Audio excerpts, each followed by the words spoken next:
Start.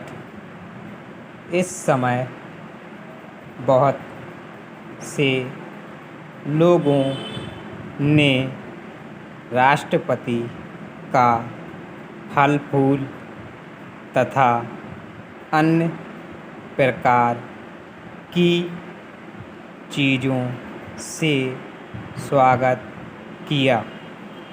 इसका उत्तर देते हुए राष्ट्रपति महोदय ने कहा कि आजकल यह आवश्यक है कि प्रातःकाल होते ही हम देश विदेश के हाल चाल पढ़ें। ऐसी घटनाएं आए दिन होती हैं या होती ही रहती हैं और उनकी खबर भी हाथों हाथ आती ही रहती है। विशेष जांच पड़ताल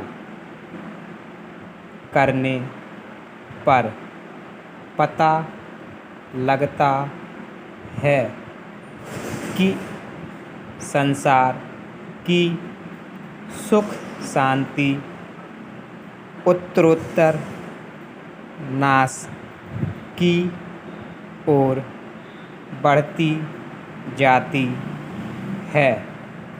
ऐसी दशा में यह तो निश्चित ही है कि भावी वैदेशिक हलचल में भारतवर्ष बिल्कुल चुपचाप नहीं बैठ सकता।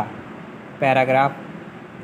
बहुत से लोग राष्ट्रपति की हैसियत से भारत के बड़े बड़े शहरों में समय समय पर भ्रमण करते रहे हैं, परंतु पंडित जी ने ही सर्वप्रथम रातों रात और दिनों दिन गांव में घूमकर सबसे बड़ा और सबसे अच्छा तूफ़ानी दौरा किया।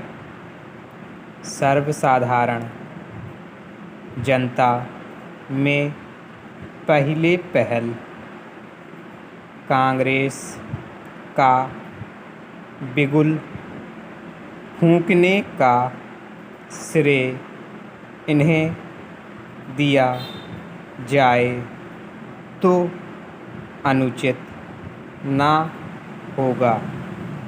गरीब किसानों ने पहले ही से सिर्फ जवाहरलाल जी का नाम सुना था, परंतु जब तक वे उनके बीच में नहीं आए थे तब तक वे बेचारे ना उन्हें समझते थे और ना कांग्रेस को।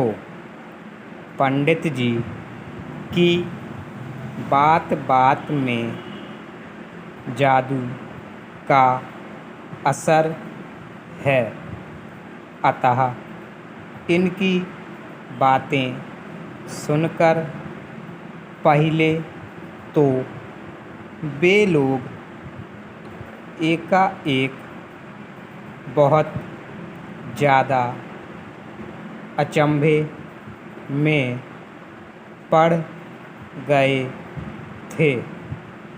बाद में उन्हें पहले पहल मालूम हुआ कि अब तक हम अंधेरे में थे।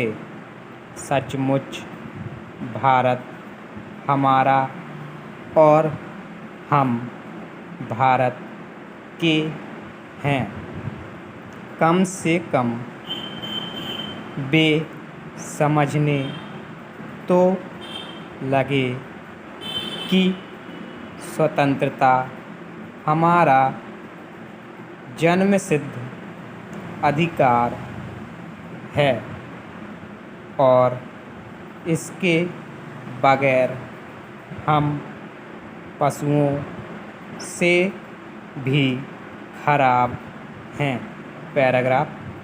टंडन जी ने भाषण में कहा कि जहाँ तहाँ से दिन व दिन आने वाली खबरों से मालूम होता है कि आगामी युद्ध ज़्यादा से ज़्यादा 1-2 वर्ष दूर है। इसलिए भारत को सबसे पहले हिंदू मुसलमान यह जानते हुए भी अभी तक ज्यों का त्यों उसका नाता बनाए हैं। दूसरी बात है खादी और देसी माल का व्यवहार में लाने की, जिसके बगैर हमारे देसी धंधे नहीं पनप सकते। उसके बगैर हम आज़ादी भी नहीं हासिल कर सकते। स्टॉप।